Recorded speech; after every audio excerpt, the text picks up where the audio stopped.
客户说行驶的时候有敲门的声音。你这为什么还能行驶呢？客户说我车胎没气了。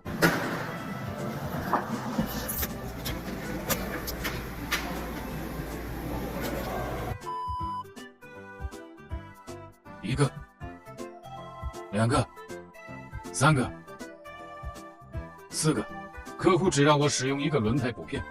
客户说发动机的声音像马克沏。客户说车里进了点水。最后维修费用一共1万多。客户说下了场暴雨。